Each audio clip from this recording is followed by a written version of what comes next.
Hello বন্ধুরা, কেমন আছো? তোমরা সবাই সুস্থ আছো, ভালো আছো? আজকে আমি বানাবো কোয়াশের রেসিপি। তো এখানে একটা কোয়াশ নিয়ে নিয়েছি।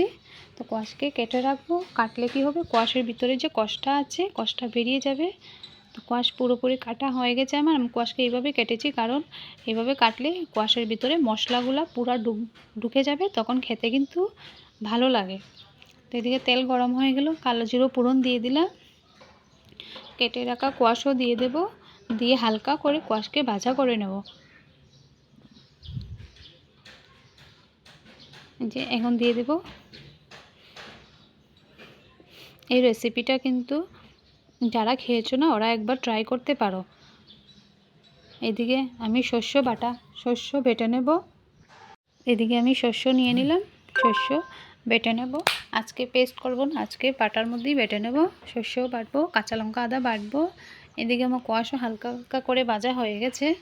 একে একে সব মশলা অ্যাড করে দেবো, সিম্পল মশলা দিয়েই বানাবো। যে শস্য বাটা হয়ে গেছে, এদিকে কাঁচা লঙ্কা আর আদা বেটে নিলাম। অল্প হলুদ গুঁড়ো, অল্প নুন, অল্প চিনি দিয়ে দেবো, কারণ জল জাতীয় সবজি চিনি না দিলে খেতে কিন্তু ভালো লাগে না।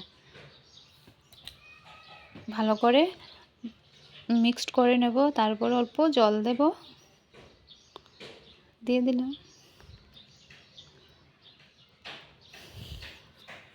কালার কিন্তু ভীষণ সুন্দর এসেছে। আমার কিন্তু রেসিপিটা খুব ভালো লাগে। এই রেসিপিটা নারকেল বাটা দিয়েও খাওয়া যায়। নারকেল বাটা দিয়ে ভীষণ টেস্ট হয়। আমি আজকে শস্য দিয়েই করে নিয়েছি। দেখুন, দারুণ কালার এসেছে। এখন জল দিয়ে ঢেকে রাখবো। ভাজার সঙ্গে অর্ধেক সিদ্ধ হয়ে গেছে, অল্প জল দিয়ে ঢেকে রাখবো, তো পুরোপুরি সিদ্ধ হয়ে যাবে।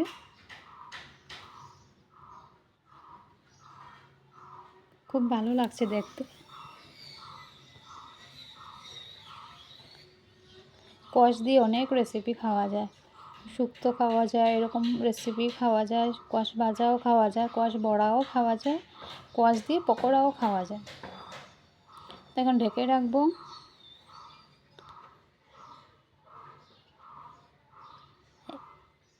ঢেকে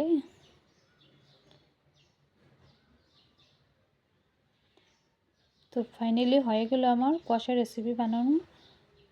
এখন নামিয়ে নেব, নামিয়ে উপরে গন্ধরাজ লেবুর পাতা দিয়ে গার্নিশ করে নেব। তো পাতাটা দিলে কী হবে, কোয়াশের সঙ্গে পুরো পাতার স্মেলটা পুরো স্প্রেড হয়ে যাবে, তখন খেতে কিন্তু আরও টেস্টি হয়। এরকম রেসিপি হলে, গরম গরম ভাত হলে আর কি লাগে বলো তো। সঙ্গে গন্ধরাজ লেবু থাকতো, তো ব্যাস জমে গেল খাওয়া দাওয়া। দেখুন ফাইনালি হয়ে গেল। তো আমার রেসিপি ভালো লাগলে লাইক কমেন্ট শেয়ার করে দেবেন, এগুলো দিতে বলবেন না বন্ধুরা। তো আজকের জন্য এই পর্যন্ত। কালকে নতুন আরেকটা ভিডিও নিয়ে আসবো। সবাই সুস্থ থাকবেন, ভালো থাকবেন, টাটা।